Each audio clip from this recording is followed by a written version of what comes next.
तो गाइस एक बार quickly recap करते हैं हम लोगों ने कौन कौन सा एडजस्टमेंट कर लिया था, ठीक। सो लेट्स सी क्विकली, हमने 4 एडजस्टमेंट कर लिया था। बेसिक एडजस्टमेंट, क्लोजिंग स्टॉक, और मैंने आपको फुल डिटेल में बताया कि एक्चुअल इसका जर्नल एंट्री क्या होता है। देखिए मैंने आपको क्या क्या बताया, जर्नल एंट्री क्या होता है ना, इसका इम्पैक्ट कहाँ कहाँ पड़ता है, ठीक। और उस अगर ट्रायल बैलेंस के अंदर दिया है तो क्या होगा, ट्रायल बैलेंस के अंदर नहीं मतलब एडजस्टमेंट में दिया है तो क्या होगा। हमने 4 पार्ट्स में पूरे एडजस्टमेंट को समझा था। सो हमने क्लोजिंग स्टॉक करा था, हमने देखा था ये ट्रेडिंग अकाउंट के क्रेडिट साइड पर आता है और बैलेंस शीट में एसेट साइड पर आता है। डेप्रीसिएशन देखा था, है ना। सो मैं अभी पूरे डिटेल में नहीं डिस्कस कर रहा हूँ, टाइम वेस्ट होगा, आप लोग गो थ्रू कर लीजिएगा। डेप्रीसिएशन कर लिया था, आउटस्टैंडिंग कर लिया था और प्रीपेड कर लिया था। ये बेसिक एडजस्टमेंट थे, मैं स्टार्ट इससे ही किया था बिकॉज ऐसा कोई क्वेश्चन नहीं बनेगा जिसमें ये एडजस्टमेंट ना हो, इसलिए सबसे पहले हमने यही किया। आज कर रहे हैं हम, जो आज एडजस्टमेंट करेंगे गाइस वो थोड़ा कॉम्प्लेक्स है, बट मैं ट्राई करूंगा कि मैं उसको इजी बना दूं आप लोगों के लिए, ठीक। सो आज हम कौन सा एडजस्टमेंट करने वाले हैं, bad debts and provision for bad debts.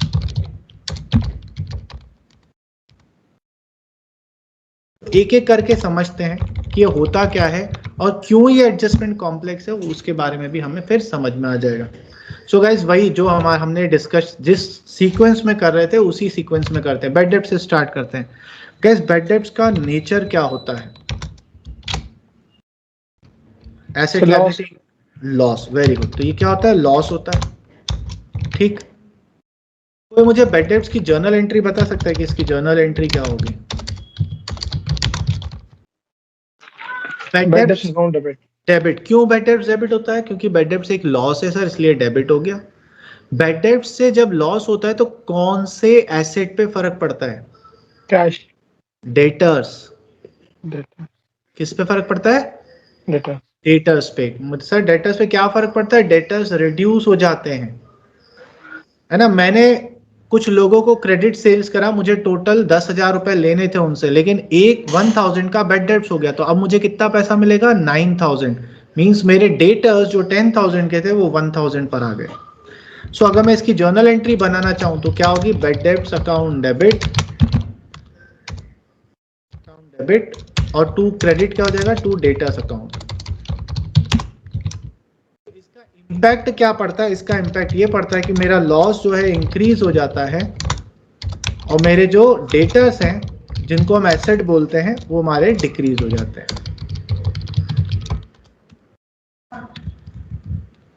तो अगर बैड डेब्ट्स अगर मेरा ट्रायल बैलेंस के बाहर दिया है, ट्रायल बैलेंस के बाहर दिया है, तो मतलब क्या, मैंने ये जर्नल एंट्री पास नहीं करी है। ये जर्नल एंट्री मैंने पास नहीं करी है, इसका मतलब ना मैंने अपने लॉस को इंक्रीज किया है और ना ही मैंने अपने डेटर्स को रिड्यूस करा है। तो अब मैं दोनों करूंगा। लॉस को इंक्रीज करने के लिए मैं क्या करूंगा, मैं जाऊंगा सबसे पहले प्रॉफिट एंड लॉस अकाउंट में, प्रॉफिट एंड लॉस अकाउंट में, वहां पर डेबिट साइड में जाकर मैं लिख लूंगा बैड डेब्ट्स। यस और नो, यस। और दूसरा क्या करूंगा, डेटर्स को डिक्रीज करना है तो मैं जाऊंगा अपनी बैलेंस शीट में, बैलेंस शीट में करंट एसेट्स लिखे होंगे मैंने, करंट एसेट्स में मैंने डेटर्स नाम का एक आइटम लिखा होगा जिसमें से जाकर मैं ये बैड डेब्ट्स का अमाउंट माइनस कर दूंगा। यस और नो, सिंपल, ठीक है। सो अगर बैड डेब्ट्स मेरा ट्रायल बैलेंस के अंदर नहीं दिया है तो मैं ये दो एडजस्टमेंट करूंगा। अब बात आती है अगर ये ट्रायल बैलेंस के अंदर दिया हुआ है बैड डेब्ट्स तो हम क्या करेंगे। ट्रायल बैलेंस के अंदर दिया हुआ है, ट्रायल बैलेंस के अंदर दिया, इट मींस मैंने बैड डेब्ट्स की एंट्री पास कर दी है। बैड डेब्ट्स की एंट्री पास कर दिया मतलब मैंने bad debts account debit to debtors कर दिया है, मींस मैं डेटर्स को ऑलरेडी रिड्यूस कर चुका हूं, मुझे दोबारा रिड्यूस करने की जरूरत नहीं है ना। तो फिर मैं क्या करूंगा, मैं सोचूंगा इस बैड डेब्ट्स का नेचर क्या है, ये लॉस है, लॉस है तो जाऊंगा प्रॉफिट एंड लॉस अकाउंट के डेबिट साइड पर जाकर लिख लूंगा, बस। डेटर्स में से रिड्यूस करने की जरूरत नहीं है बिकॉज मैंने ऑलरेडी रिड्यूस कर दिया है। सो बैड डेब्ट्स अगर ट्रायल बैलेंस के अंदर दिया है तो एक ही जगह P&L के डेबिट साइड पर, और अगर ट्रायल बैलेंस के बाहर दिया दैट इज एडजस्टमेंट में दिया है तो एक तो P&L में डेबिट साइड पर आएगा ही आएगा और डेटर्स में से भी माइनस हो जाएगा। Is it clear? बहुत बढ़िया। तो ये था this is bad debts for you. अब बैड डेब्ट से रिलेटेड ही एक और एडजस्टमेंट होता है प्रोविजन फॉर बैड डेब्ट्स। आप में से कोई मुझे बता सकता है कि प्रोविजंस का नेचर क्या होता है? प्रोविजन फॉर बैड डेब्ट्स का नेचर क्या होता है? नहीं बता सकता। प्रोविजन पता है क्या होता है? चलिए मैं बता देता हूं। प्रोविजन क्या होता है? अगर आपको पता है कि कोई इस साल का एक्सपेंस है जो होगा या होने वाला है, लेकिन उसका एक्चुअल अमाउंट आपको नहीं पता है, तो ऐसे आइटम के लिए आप प्रोविजन बना के रख लेते हैं। प्रूडेंस प्रिंसिपल होता है एक, जो ये बोलता है कि if you know there are some expected losses और एक्सपेंसेस, आप उसके लिए प्रोविजन बना के रख लीजिए। प्रोविजन बना के रख लेने का मतलब क्या होता है? अपने प्रॉफिट में से माइनस करके एक अलग अकाउंट में उस पैसा को डाल दीजिए, जिसको हम बोलते हैं प्रोविजन। तो प्रोविजन बनाने से हमारे पास से कैश नहीं जाता है, मैं सिर्फ अपने प्रॉफिट को रिड्यूस कर देता हूं और एक दूसरे अकाउंट में उस अमाउंट को लिख देता हूं, जिसको हम प्रोविजन बोलते हैं। ठीक है? सो प्रोविजन क्या होता है guys? Provision is a liability. Provision का बेसिक नेचर क्या होता है? It is a liability.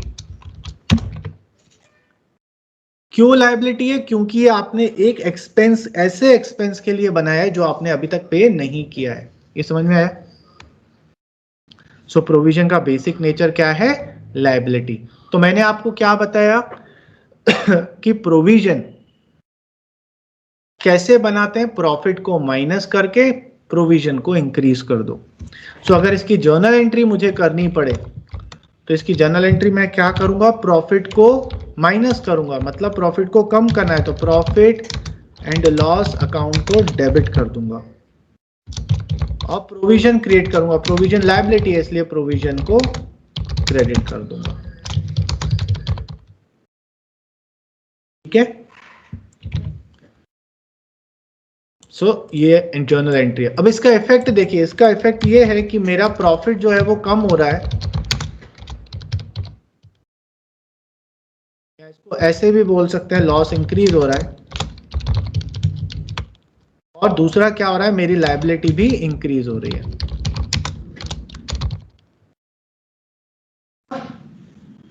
चलिए, तो अगर प्रोविजन ट्रायल बैलेंस के अंदर नहीं दिया है तो फिर आप क्या करेंगे? आप जाएंगे अपने लॉस को इंक्रीज करेंगे, मींस आप जाएंगे प्रॉफिट एंड लॉस अकाउंट के डेबिट साइड पर, वहां जाकर आप प्रोविजन लिख लेंगे। और दूसरा क्या करेंगे? अब जो मैं बोल रहा हूं ना गाइस, वो थोड़ा सा ध्यान से सुनना। एक इफेक्ट तो ये रहा, दूसरा इफेक्ट आप क्या करेंगे? आप, क्योंकि ये बैड डेब्ट्स हमारी प्रोविजन हमारी लायबिलिटी है, तो मैं जाऊंगा बैलेंस शीट में, जाऊंगा और क्या करूंगा? जाऊंगा करंट लायबिलिटी में और वहां जाकर लिख लूंगा प्रोविजन फॉर बैड डेट्स। ये समझ में आया? लेकिन गाइस, प्रोविजन को जो है ना, प्रोविजन होता करंट लायबिलिटी है, लेकिन हम क्या करते हैं? हम लोग प्रोविजन को करंट लायबिलिटी में लिखने के बजाय हम क्या करते हैं? जाते हैं करंट एसेट में, वहां पर डेटर्स नाम का एक आइटम लिखा होता है, उसमें से जाकर माइनस करके शो करते हैं। सो ये दो तरीके हैं, दोनों में से कोई सा भी एक तरीका आप चूज कर लीजिए, दोनों ही तरीके सही हैं, लेकिन दोनों नहीं करने, दोनों में से एक करना है।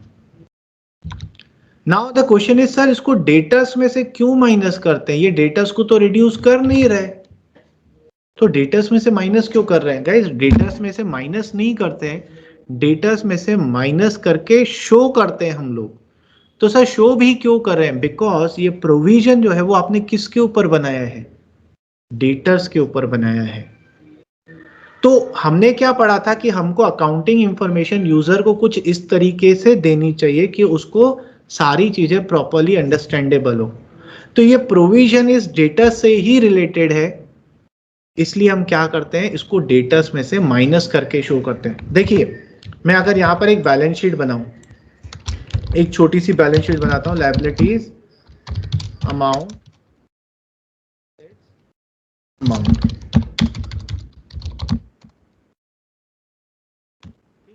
अब मैंने क्या करा, इधर डेटर्स दिखाया 30,000 का और इधर दिखाया प्रोविजन 2,000 का, है ना, सही है। मैं ऐसे भी तो कर सकता हूं कि मैं इधर लिखूं डेटर्स, इनर कॉलम में 30,000 दिखाऊं और यहां पर लिखूं माइनस प्रोविजन और यहां पर माइनस करके 2,000 दिखाऊं, तो भी चलेगा ना। सिर्फ प्रेजेंटेशन का खेल है, हम सिर्फ ये बताना, यहां माइनस करके हम ये शो करना चाहते हैं that these provision are specifically related to our debtors, इसलिए हम डेटर्स में से माइनस करके शो कर रहे हैं। सो आपको दो एडजस्टमेंट क्या करने हैं, पहला एडजस्टमेंट तो आपको P&L के डेबिट साइड में लिखना है, दूसरा या तो करंट लायबिलिटी में लिखिए या तो फिर करंट एसेट में से डेटर्स में से माइनस करके शो करिए। तो सर हम कौन सा करें, आपने तो दोनों बता दिए। Guys this presentation is more better, कौन सा, ये सेकंड वाला, this is more better because हम यूजर को इंफॉर्मेशन मोर अंडरस्टैंडेबल वे में देना चाहते हैं। So it is better that आप प्रोविजन को शो करिए डेटर्स में से माइनस करके। समझ में आया? मतलब क्या, आज के बाद से जब भी हमें प्रोविजन दिखेंगे हम डेटर्स में से माइनस करके शो करेंगे, ठीक है।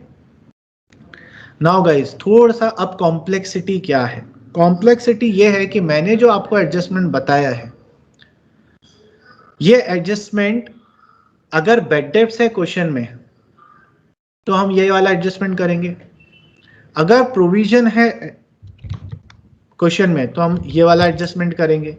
लेकिन अगर क्वेश्चन में दोनों साथ में आ गए, मींस आपके सिंगल क्वेश्चन में बेड डेब्ट्स भी दिया है और प्रोविजन फॉर बेड डेब्ट्स भी दिया है ना, तो फिर आप ये एडजस्टमेंट नहीं कर पाएंगे। क्यों नहीं कर पाएंगे? क्योंकि आप बताइए प्रोविजन आपने किस चीज के लिए बनाया है?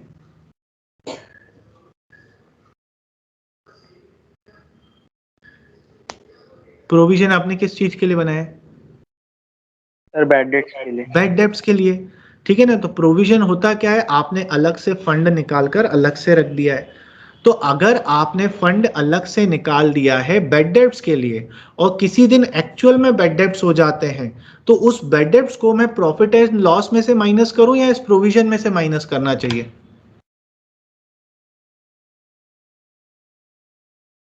भाई देखो एक एग्जांपल देता हूं मैं आपको। आपको मम्मी ने 10 रुपए दिए, बोले बेटा मैं कभी कुछ बोलूँ ना, आपको कुछ लेने की इच्छा हो ना तो आप इसमें से ले लेना, ठीक, 10 रुपए दिए। अब क्या हुआ, आपकी लेने की इच्छा हुई तो आप फिर से मम्मी से पैसे लोगे कि जो मम्मी ने 10 रुपए दिए उसमें से यूज करोगे?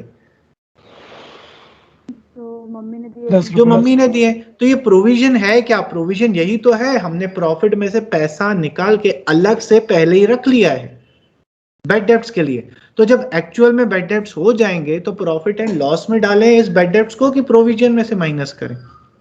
प्रोविजन। तो हमें क्या करना पड़ेगा, अगर एक सेम क्वेश्चन में मुझे प्रोविजन भी दिख जाए और बैड डेब्ट्स भी दिख जाए तो मैं इनको अलग अलग ट्रीट नहीं कर सकता, मुझे इनको साथ में एडजस्ट करना पड़ेगा। तो इतना तो हमारे दिमाग में समझ में आ जाता है। लेकिन प्रॉब्लम पता है क्या है? प्रॉब्लम यह है कि प्रोविजन और बैड डेब्ट्स दोनों को मिलाकर बहुत सारे केसेस बन सकते हैं। सर कैसे केसेस?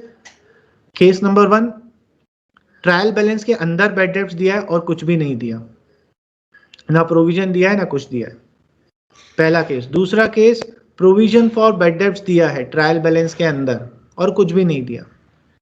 तीसरा केस, बैड डेब्ट्स दिया है एडजस्टमेंट में और कुछ भी नहीं दिया, प्रोविजन दिया है बैड डेब्ट्स में और कुछ भी नहीं दिया। छठवां केस क्या बन जाएगा, ट्रायल बैलेंस के अंदर बैड डेब्ट्स दिया है, ट्रायल बैलेंस के अंदर प्रोविजन भी दिया है, ट्रायल बैलेंस के बाहर भी बैड डेब्ट्स दिया है, ट्रायल बैलेंस के बाहर भी प्रोविजन दिया है। ऐसे करके अगर आप केसेस बनाने जाओगे ना, बहुत सारे केसेस बन जाएंगे, ठीक है।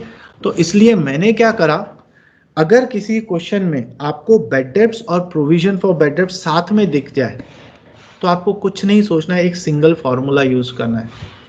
तो मैंने आपके लिए एक इजी फॉर्मूला बना लिया। अच्छा, ये फॉर्मूला मैंने नहीं बनाया, ये बुक कॉन्सेप्चुअल फॉर्मूला है, बुक का ही फॉर्मूला है, बट मैंने उसको थोड़ा सा चेंज कर दिया ताकि वो इजी तरीके से समझ में आ जाए।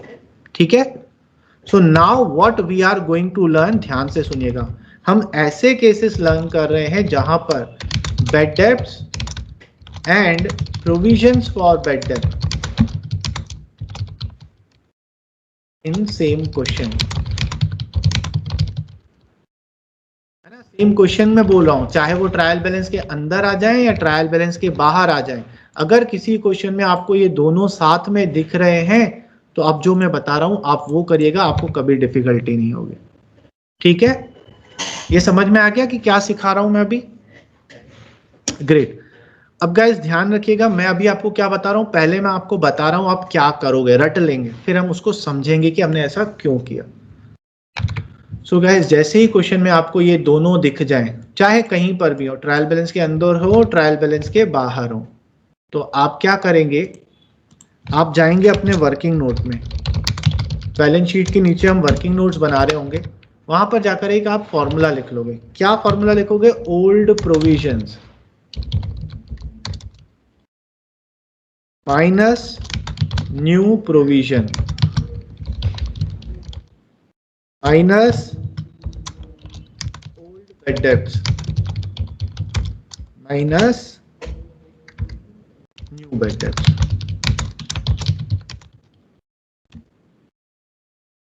फॉर्मूला हम लिख लेंगे, फॉर्मूला याद करने में इजी है।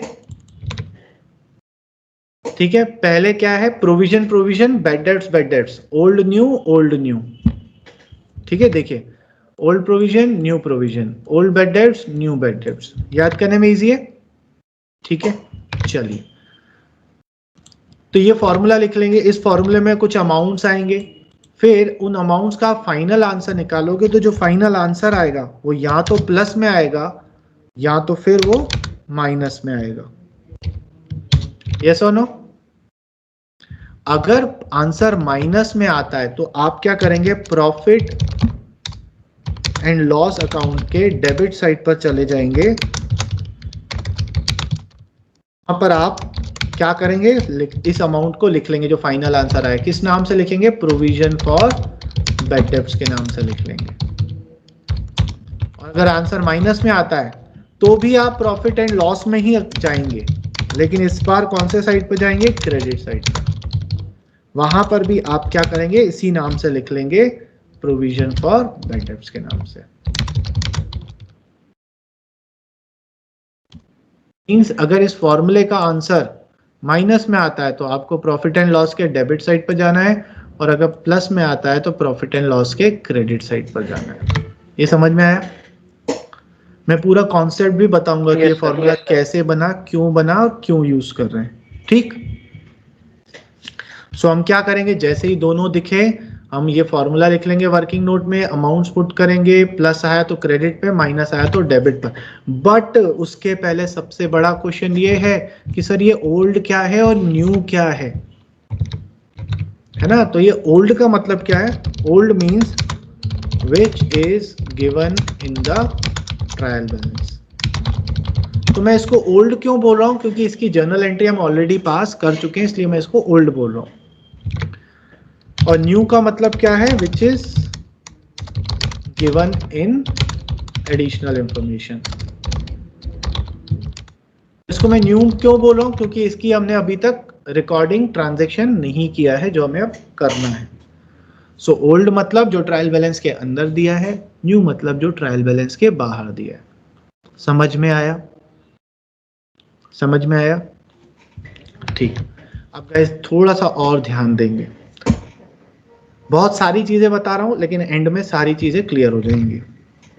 सो ओल्ड मतलब जो ट्रायल बैलेंस के अंदर दिया है, और न्यू मतलब जो ट्रायल बैलेंस के बाहर दिया है। तो मैंने आपको एक चीज बताई थी कि अगर कोई चीज ट्रायल बैलेंस के अंदर दी हुई है तो उसका एक जगह इफेक्ट आता है, और कोई चीज अगर ट्रायल बैलेंस के बाहर दी है तो उसके दो जगह इफेक्ट आते हैं, है ना?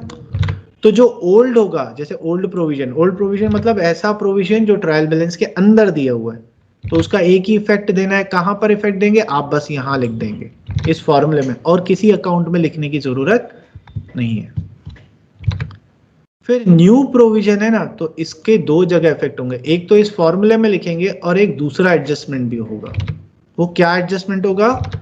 वो ये एडजस्टमेंट होगा कि आप जाएंगे बैलेंस शीट में, बैलेंस शीट में डेटर्स नाम की चीज दिख रही होगी, इसमें से आप माइनस कर देंगे न्यू बैड डेब्ट्स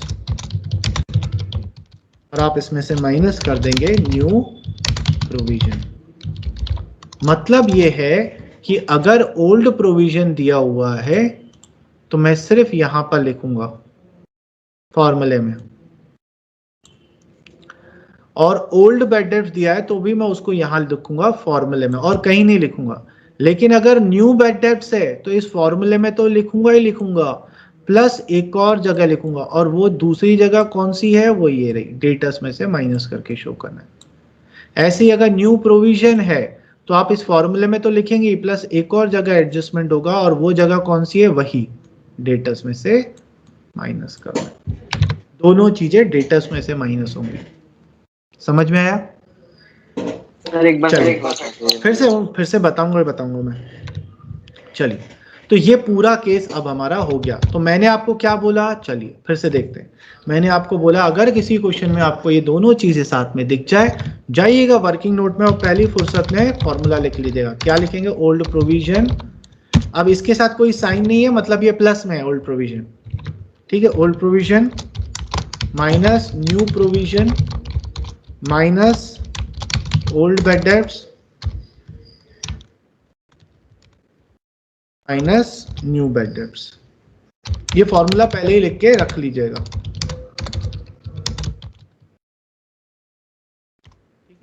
और इसका एक फाइनल आंसर आएगा। अब ओल्ड का मतलब क्या है? जो ट्रायल बैलेंस के अंदर दिया है। न्यू का मतलब जो है जो ट्रायल बैलेंस के बाहर दिया है। तो जो ओल्ड प्रोविजन है इसको आप क्या करोगे? सिर्फ फॉर्मूला में लिखोगे। ओल्ड बैड डेब्ट्स जो है वो सिर्फ फॉर्मूला में लिखोगे, क्योंकि ये ट्रायल बैलेंस के अंदर है तो सिंगल इफेक्ट। और जो न्यू बैड डेब्ट्स है वो इस फॉर्मूला में तो लिखोगे ही लिखोगे, और क्या करोगे? इसको डेटर्स में से माइनस भी करोगे। और जो न्यू प्रोविजन है इसको भी यहां फॉर्मूला में तो लिखोगे लिखोगे, और इसको भी आप डेटर्स में से माइनस करोगे। तो जो न्यू वाली चीजें हैं वो दो जगह जाएंगी, दो इफेक्ट होंगे, और जो ओल्ड वाली है वो उसका एक ही इफेक्ट होगा। समझ में आया? समझ में आया? ठीक है। और इसका जो फाइनल आंसर आएगा, इसका जो फाइनल आंसर आएगा तो आप, अगर प्लस आ रहा है तो पी&एल के क्रेडिट साइड पर प्रोविजन के नाम से, माइनस आ रहा है तो पी&एल के डेबिट साइड पर प्रोविजन के नाम से। समझ में आया? ठीक है गाइस, इसको लिख लीजिए, फिर मैं आपको इसका कॉन्सेप्ट समझाता हूं कि ये फॉर्मूले में क्यों कर रहे हैं हम प्लस माइनस। ठीक है, तो लिख लीजिए इसको।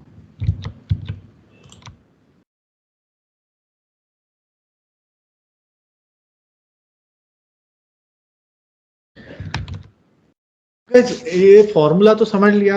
वैसे मैं सोच रहा था पहले एक क्वेश्चन कराऊं फिर आपको कॉन्सेप्ट समझाऊं, बट मैं सोचा अब हम कर ही रहे हैं इतनी थियोरेटिकल बात, तो कॉन्सेप्ट को समझ लेते हैं कि ये फॉर्मूला है क्या भाई, ये सर ने करवाया क्या। समझ में तो आ गया कि कौन सी चीज़ कहाँ लिखनी है, तो रटना तो हो गया, रटना भी जरूरी है स्पीड बढ़ाने के लिए, बट समझ में भी आना चाहिए कि मैं ये कर क्यों रहा हूँ। चलिए गाइस, सो इसके पीछे कॉन्सेप्ट ये है कि मैंने आपको क्या बोला कि अगर आपने कोई प्रोविजन बनाया है बैड डेब्ट्स के लिए, तो प्रोविजन क्या होता है? एक जेब की तरह होता है कि आपने अपने प्रॉफिट में से पैसा निकाल कर प्रोविजन में डाल दिया। तो अब जब एक्चुअल में बैड डेब्ट्स होगा तो हम अपने प्रॉफिट को ना यूज करके प्रोविजन को यूज करेंगे। ये समझ में आया? बस यही कॉन्सेप्ट है इस फॉर्मूला के बीच में। तो मैं इसको बड़े सिंपल से एग्जाम्पल से समझाता हूं आपको। फॉर एग्जाम्पल, आपका बर्थडे था, ठीक है, आपका बर्थडे था, तो पापा को बोला पापा दोस्तों को पार्टी देनी है। तो पापा बेचारे सीधे साधे होते हैं लोग मेरी तरह, तो पापा ने आपको क्या करा कि बोला बेटा मैंने तुझे जो पहले 2,000 रुपए दिए थे ना, उसमें से पार्टी कर लेना 2 दिन पहले, ठीक है ना। इट मीन्स आपके पास, क्योंकि पापा ने वो पैसे आपको किसी चीज के लिए दिए होंगे, बोला उसमें से तुम पार्टी कर लो अपनी, तो आपके पास ऑलरेडी अमाउंट रिसीव्ड फ्रॉम पापा था आपके पास 2,000 रुपए, ठीक है। अब क्या हुआ, आप बढ़िया मस्त नहा धो के सेंट वेंट लगा के नए कपड़े पहनकर बालों में जेल वेल लगा के बाल ऐसे स्पाइक कांटे वाले बनाकर, खैर मैं तो कर नहीं सकता हूँ बाल का, मैं तो आप बढ़िया घर से बाहर निकल रहे थे, दरवाजे पे आकर खड़ी हो गई मम्मा। मम्मा होती हैं बड़ी शानी फाइनेंस के मामले में। तो मम्मा ने बोला क्यों भैया किधर जा रहे हो? मम्मा वो बर्थडे थोड़ा सा घूमकर आ जाते हैं। हाँ पार्टी करने जा रहे हो, जाओ जाओ। पापा ने कितने पैसे दिए? मम्मी को सब पता होता है।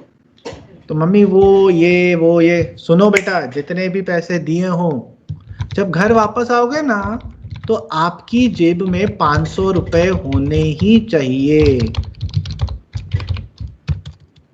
कितना मेंटेन करके चलना है? 500 आपको किसी भी तरीके से बचा के रखने हैं। जब आप घर वापस आओगे तो आपकी जेब में 500 रुपए होने चाहिए, ठीक।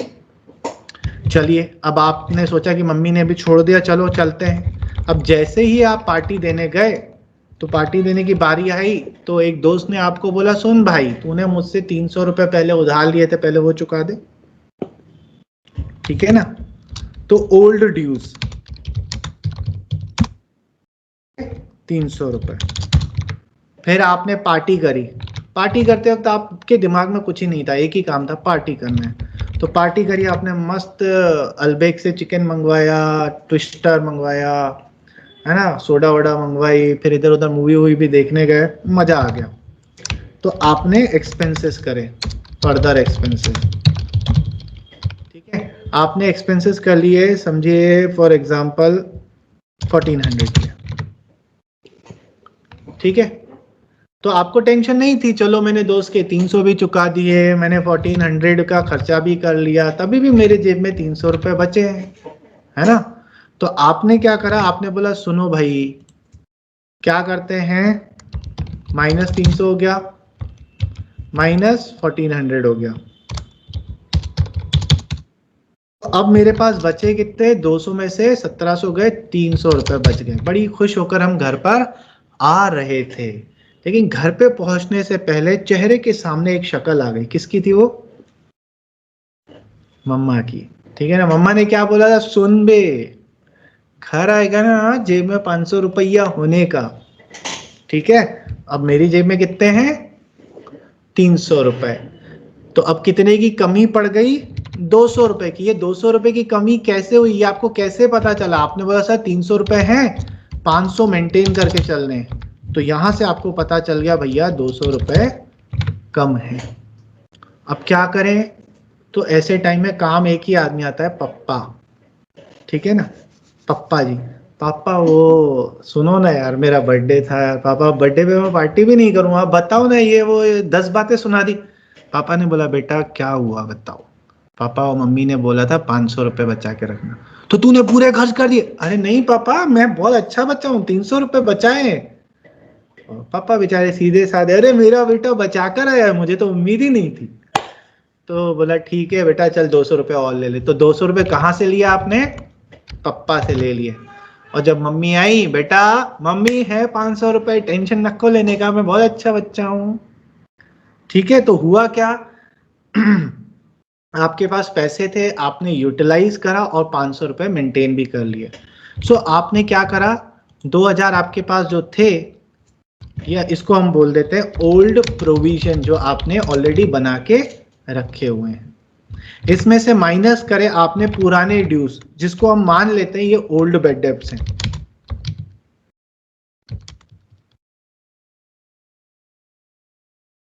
फिर इसमें से आपने माइनस करे न्यू बैड डेब्ट, जो नए खर्चे आपने करे। इसमें से जब आपने ये दोनों माइनस कर दिए तो आपको पता चल गया अब आपकी जेब में कितना पैसा है, 300 था। फिर आपने ये 500 रुपए माइनस करा, क्या माइनस करा, कितना मेंटेन करना था। तो इसको मैं माइनस क्यों कर रहा हूं 500 को, ताकि मुझे ये पता चले कितनी कमी है रह गई है। ठीक है ना, तो माइनस कर दिया न्यू प्रोविजन।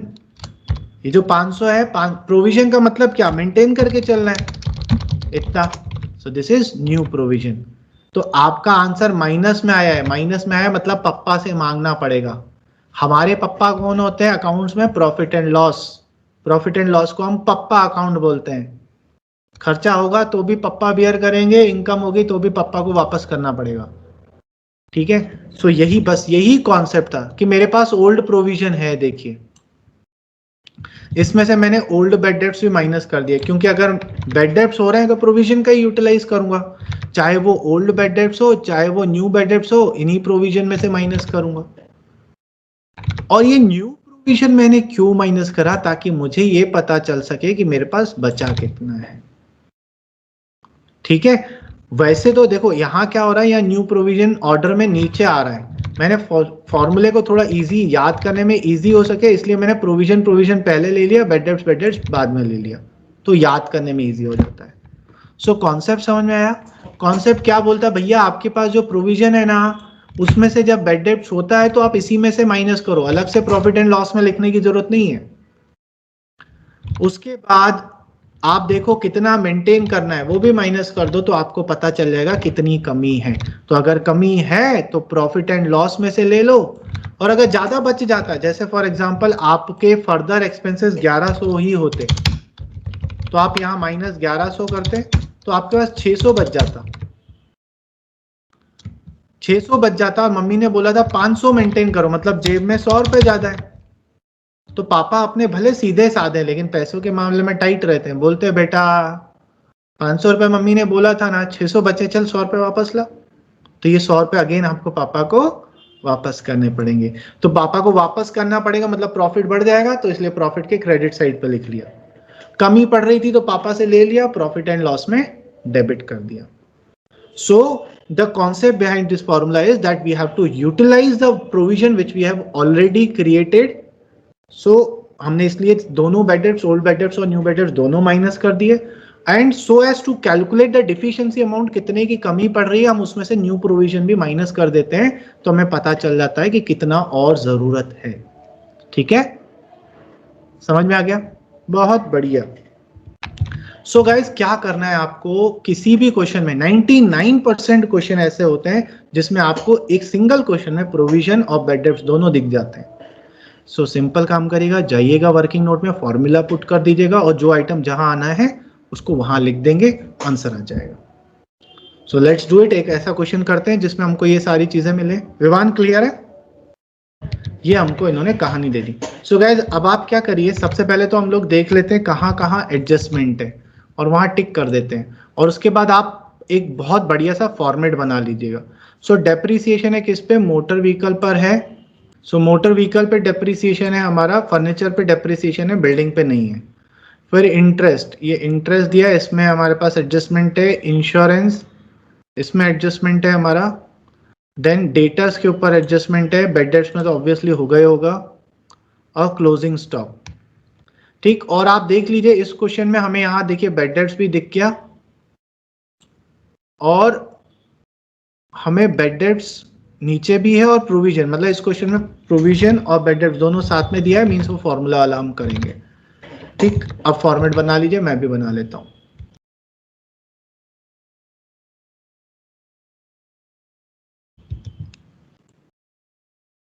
चलिए गाइस, ये हमने बना लिया फॉर्मेट। फॉर्मेट भले थोड़ा बड़ा बड़ा बनाइएगा, बस कीचड़ नहीं होना चाहिए आपका। चले साथ में करें कि आप खुद करेंगे और मैं यहाँ पे साइड में चुपचाप करता जाऊं? नहीं, फिर वो आपको क्वेश्चन दिखेगा नहीं। चलिए साथ में ही करते हैं, मैं कमेंट्री भी करता जाता हूँ। Okay guys, so let's start. सबसे पहले फर्नीचर है। फर्नीचर हमारा फिक्स एसेट होता है और उसमें एडजस्टमेंट भी है। तो हम लोग सबसे पहले आएंगे बैलेंस शीट में, फिक्स एसेट्स में। अरे यार फिर हैंग हो गया। यहाँ पे लिखेंगे फर्नीचर एंड फिटिंग्स, दिया था 6400। और गाइज इसमें एडजस्टमेंट है। क्या एडजस्टमेंट है? इन्होंने बोला है डेप्रिसिएशन चार्ज करो 10% पर। तो हम लोग क्या करेंगे, इसमें से माइनस कर देंगे डेप्रिसिएशन। डेप्रिसिएशन के दो एडजस्टमेंट होते हैं, एक तो आप इसमें से माइनस करोगे 10% 640, आउटर कॉलम में आ जाएगा 5760, और डेप्रिसिएशन हमारा एक्सपेंस होता है, इसलिए प्रॉफिट एंड लॉस के डेबिट साइड पर जाएंगे टू डेप्रिसिएशन ऑन फर्नीचर। ये समझ में आया? तो मैं करता जाऊंगा, जहां नहीं समझ में आया वहां बोल दीजिएगा। उसके बाद हमें क्या दिया है, उसके बाद इन्होंने फिर हमें मोटर व्हीकल दिया। मोटर व्हीकल में भी डेप्रिसिएशन है बट 20% है। सो हम जाएंगे फर्नीचर इधर फिक्स एसेट्स में, यहां लिखेंगे मोटर व्हीकल के कितना अमाउंट दिया है हमको, 62,500। इसमें से माइनस कर देंगे अगेन डेप्रिसिएशन, लेकिन इस बार 20% माइनस करना है। आउटर कॉलम में आ जाएगा आपका 50,000, और ये 12,500 यहां पर भी लिख देंगे पी एंडर में to depreciation on motor vehicle 12,500। दोनों आइटम हो गए। फिर क्या दिया, बिल्डिंग 75,900, और बिल्डिंग में कोई भी हमारा डेप्रिसिएशन नहीं है, तो हम यहां लिख लेंगे 75,900। ये हो गया हमारा फिक्स्ड एसेट्स की कहानी। उसके बाद आ जाए, क्या क्या बोला है, बैड डेब्ट्स। अब गाइस देखिए ये वाला साथ में करते हैं। जैसे ही बैड डेब्ट्स आए ना, दो काम कर लीजिएगा। क्या दो काम करिएगा? पहले तो आप आइएगा यहाँ वर्किंग नोट में, बैलेंस शीट के नीचे एक वर्किंग नोट बनाएंगे, यहाँ पर वर्किंग नोट, यहाँ पर फॉर्मूला लिख लीजिएगा, old provisions minus new provision minus old bad debts minus new bad debts, इतना लिख लेंगे। और दूसरा काम आप क्या करेंगे, यहाँ करंट एसेट्स में यहाँ आप सन्ड्री डेटर्स लिख लेंगे, क्योंकि बैड डेब्ट्स का सीधा कनेक्शन डेटर्स के साथ होता है। सो डेटर्स का अमाउंट भी हम ले आते हैं। डेटर्स का अमाउंट कितना दिया, 38,000, यहां पर लिखकर इनर कॉलम में छोड़ दीजिएगा। अब आप क्या करेंगे, अब आप यहां पर थे, सीक्वेंस नहीं तोड़ेंगे। बैड डेब्ट्स दिया है, बैड डेब्ट्स कहां पर आएगा, सिर्फ फॉर्मूला में। क्यों? क्योंकि ये ओल्ड बैड डेब्ट्स, हाँ नहीं, प्रॉफिट एंड लॉस में नहीं आएगा, अभी हम फॉर्मूला मेथड से जा रहे हैं। ठीक है, तो हम क्या करेंगे, फॉर्मूला में लिखेंगे फॉर्मूला, और ये ओल्ड है मतलब ट्रायल बैलेंस के अंदर है, तो सिंगल इफेक्ट कहां पड़ेगा, सिंगल इफेक्ट इसका सिर्फ फॉर्मूला में।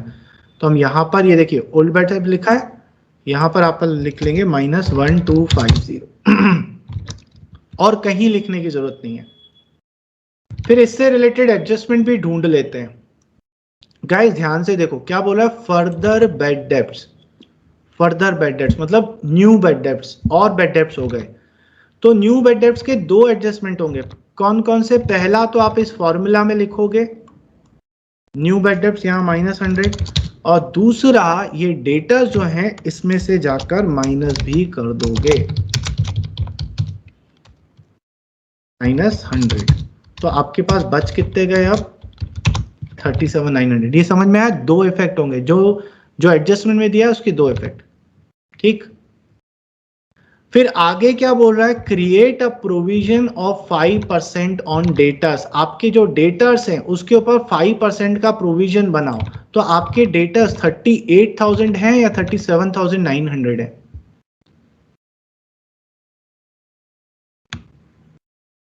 सर 38।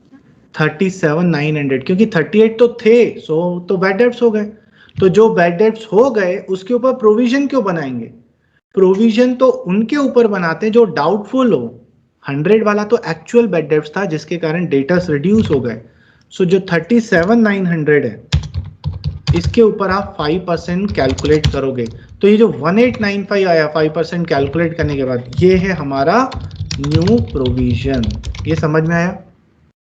और न्यू प्रोविजन है तो इसके भी दो इफेक्ट होंगे, एक तो आप इस फॉर्मूला में लिखोगे -1895, और दूसरा डेटर्स में से यहां पर माइनस भी कर दोगे प्रोविजन फॉर बैड डेब्ट्स के नाम से -1895। ये समझ में आया?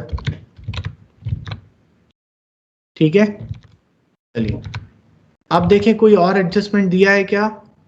नहीं दिया है। बेड डेप्ट से रिलेटेड कोई एडजस्टमेंट नहीं दिया है। तो जो फॉर्मूला आपने ओपन किया था इसमें ओल्ड प्रोविजन हमको नहीं गिवन है, तो 0 मान लेंगे और फिर इसका टोटल लगाएंगे।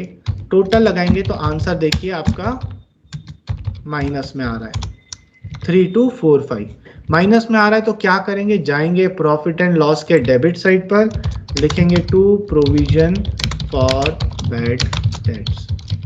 कितना, जितना ये माइनस का आंसर आ रहा था, कितना आंसर आ रहा है, 3245। 3245 समझ में आया? गाइस इससे इजी तरीका नहीं बता सकता। सिंपल फॉर्मूला में पुट करो और डेटस में से माइनस कर दो न्यू वाली चीज। ठीक, खत्म कहानी इसकी। चलिए तो हम लोग कहां पर थे? हम लोग बेड डेट्स थे, डेटस भी हो गया। स्टॉक, ये ओपनिंग स्टॉक है। ओपनिंग स्टॉक में कभी कोई एडजस्टमेंट नहीं होता। यहां लिख लिया 34,600 ट्रेडिंग अकाउंट में टू ओपनिंग स्टॉक। के बाद क्या दिया हुआ है, परचेसेस। और मैंने आपको बोला है जब भी परचेस यहाँ सेल है एक बार क्रॉस चेक कर लो, रिटर्न्स तो नहीं है। तो सेल रिटर्न तो दिख रहा है, परचेस रिटर्न भी दिख रहा है। तो इनर कॉलम में लिखेंगे 55,750 टू परचेसेस 55,750 और यहाँ पर माइनस कर देंगे परचेस रिटर्न। अमाउंट लिखने की जरूरत नहीं है, जब वहां पहुंचेंगे, सीक्वेंस को नहीं तोड़ेंगे, जब वहां पहुंचेंगे तब माइनस करेंगे। फिर क्या है, सेल्स रिटर्न। सेल्स रिटर्न है तो यहाँ पे पहले बाय सेल्स के लिए जगह छोड़ देते हैं, यहाँ माइनस करते हैं सेल्स रिटर्न और इसका अमाउंट दिया है -2000। उसके बाद एडवर्टीजिंग, कोई एडजस्टमेंट नहीं है। एडवर्टीजिंग इनडायरेक्ट एक्सपेंस होता है तो P&L में लिख लेंगे 4,500 टू एडवर्टाइजिंग। उसके बाद क्या दिया हुआ, इंटरेस्ट। अब इसमें एक्सपेंस है टू इंटरेस्ट, इसमें एडजस्टमेंट है तो 1180 इनर कॉलम में लिखा। देखें क्या एडजस्टमेंट है गाइस, ये बोल रहा है interest ₹320 still to be paid. मतलब क्या हुआ इसका,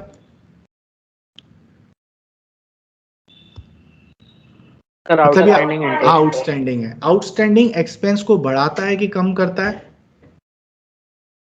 बढ़ाता है। क्यों? क्योंकि वो इस साल का एक्सपेंस है। तो हम क्या करेंगे, इस 320 को यहाँ पर प्लस कर देंगे, प्लस 320 यहाँ पर लिख लिया आउटस्टैंडिंग इंटरेस्ट। तो हमारा टोटल जो एक्सपेंस है वो अब हो गया 1500। और ये 320 क्योंकि आउटस्टैंडिंग है, इसका दूसरा इफेक्ट भी होगा, ये हमारी लायबिलिटी होता है। करंट लायबिलिटी में जाएंगे, यहाँ पर लिखेंगे आउटस्टैंडिंग इंटरेस्ट 320। ये समझ में आया? ये हमने लास्ट क्लास में भी किया था। चलिए उसके बाद क्या है, cash in hand. Cash in hand current asset होता है 6500, तो करंट एसेट्स में है, यहाँ पे लिख लेते हैं 6500 कैश इन हैंड। अच्छा, यहाँ जैसे ही आया मैंने देखा कि ये मैंने डेटर्स का एडजस्टमेंट किया था, इसका फाइनल अमाउंट मैंने बाहर नहीं लिखा है तो इसको लिख लेते हैं।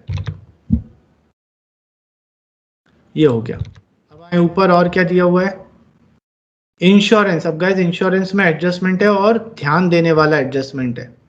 इंश्योरेंस का अमाउंट कितना है, 12,500। यहाँ पे लिखता हूँ टू इंश्योरेंस, यहाँ पे लिखता हूँ इनर कॉलम में 12,500। लेट्स सी क्या एडजस्टमेंट दिया है। गाइस ये बोल रहा है कि इंश्योरेंस जो है ना, आपने जो पे करा है it is paid for a year. Means ये जो 12,500 आपने दिया है, 12,500 is related to 12 months. Yes और नो? महीने का। तो इसमें सर इसमें क्या दिक्कत है, 1 साल 12 महीने का तो होता है। दिक्कत ये है कि हमने ये इंश्योरेंस लिया कब से, 1 जुलाई से। तो हमारा ईयर तो 1 अप्रैल से चलता है, लेकिन इस इंश्योरेंस वाले का ईयर 1 जुलाई से स्टार्ट हो रहा है। तो अगर मैं 1 जुलाई से स्टार्ट कर रहा हूं तो मेरा ईयर एंड कब होगा इस इंश्योरेंस का, 30 जून नेक्स्ट ईयर की। यस और नो? तो देखो मैं चलता गया, इधर से चलता गया 30 जून तक पहुंचने से पहले मेरा ईयर एंड कब होता है, 31 मार्च पे। और हम अकाउंट्स कब बना रहे हैं? 31 मार्च पे। ये इनडायरेक्टली आपको क्या कहना चाहता है कि आप अकाउंट्स बना रहे हो 31 मार्च पे, लेकिन आपने जो अमाउंट पे करा है वो यहां से लेकर यहां तक पे करा है, तो इतना जो अमाउंट है ये जो है ना, ये एडवांस हो गया है आपका। मतलब इसी साल में आपने नेक्स्ट ईयर के भी कुछ महीनों का पैसा पहले ही दे दिया, यस और नो? तो ये प्रीपेड का एडजस्टमेंट है, तो हमें प्रीपेड निकालना पड़ेगा। देखें प्रीपेड कितना है, 31 मार्च को ईयर एंड होता है, और हमने पेमेंट कब तक का कर लिया है? 30 जून का। अप्रैल, मई और जून, 3 मंथ्स, 3 मंथ्स का अमाउंट हमने क्या करा है? प्रीपे कर दिया है। तो अगर मुझे प्रीपेड का अमाउंट निकालना है तो मैं कैसे निकालूंगा? Prepaid is equals to 12,500 into 3/12। ये समझ में आया? तो जैसे ही 3/12 करा आया 3125। ये 3125 का है, ये आपका प्रीपेड एक्सपेंस है। और प्रीपेड एक्सपेंस को बढ़ाता है कि कम करता है? कम कम करता है। क्यों कम करता है? क्योंकि वो इस साल का नहीं है। तो हम क्या करेंगे? प्रीपेड को माइनस कर देंगे यहां पर, इंश्योरेंस से माइनस पीपी इंश्योरेंस माइनस 3125। और क्योंकि ये इस साल का नहीं है, नेक्स्ट ईयर का है, मतलब ये मेरा एसेट हो गया। तो यहां तो माइनस किया, अब इसको एसेट, करंट एसेट्स में भी जाकर लिख लूंगा 3125 प्रीपेड इंश्योरेंस। ये समझ में आया गाइस? ग्रेट। चलिए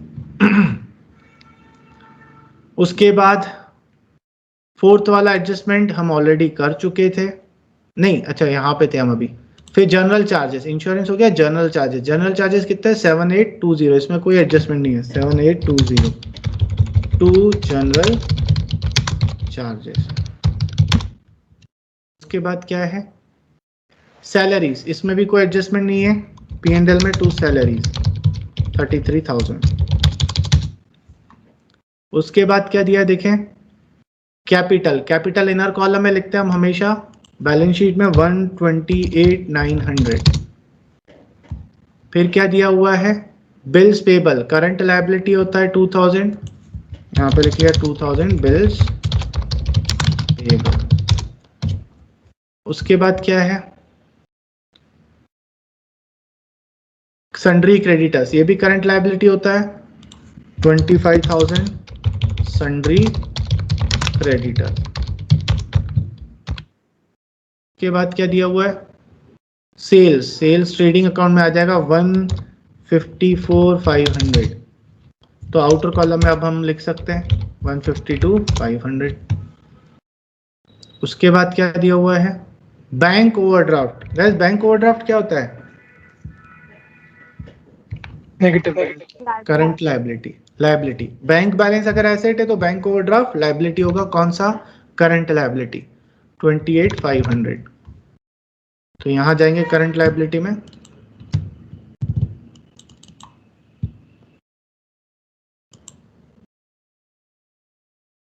$28,500 बैंक ओवरड्राफ्ट।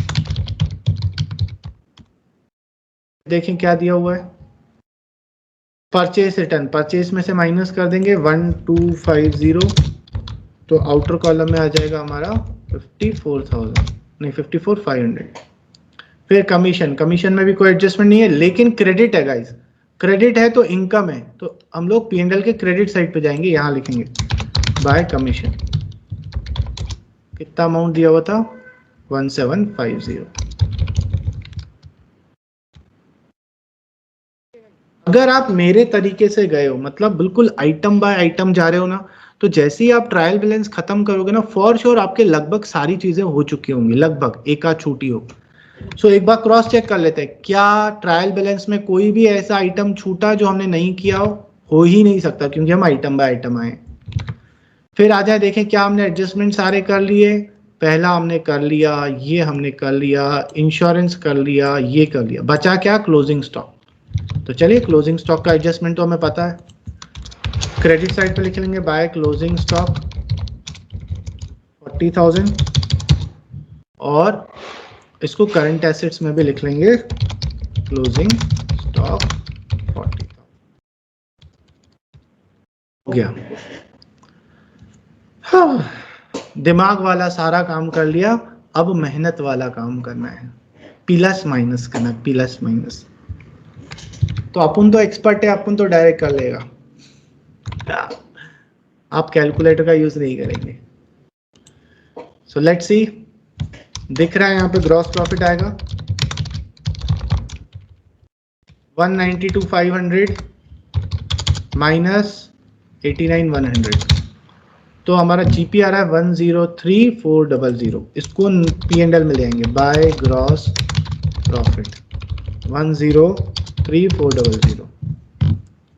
इधर देखिए, इधर भी नेट प्रॉफिट आ रहा है, तो to net profit transfer to capital account 105,150 minus 72,580। क्योंकि नेट प्रॉफिट आया, इसे इसमें ऐड कर देंगे कैपिटल में 32,570। तो ये आ गया। अब गाइस, क्योंकि यहां तक पहुंच गए, इट मींस हमने सब कुछ कर लिया है, और अगर आपने सब कुछ कर लिया है तो दोनों साइड का टोटल लगाओगे, आंखें बंद करोगे और नीचे देखोगे तो हैला जादू, दोनों साइड का टोटल इक्वल आएगा। और फिर आप कहना कि बैलेंस शीट के दोनों साइड के टोटल आने का सुख सिर्फ एक कॉमर्स स्टूडेंट ही समझ सकता है। बोलना साइंस वाला हो, तुमसे ना हो पाएगा Munna. So if you want to note it down, note कर लीजिए।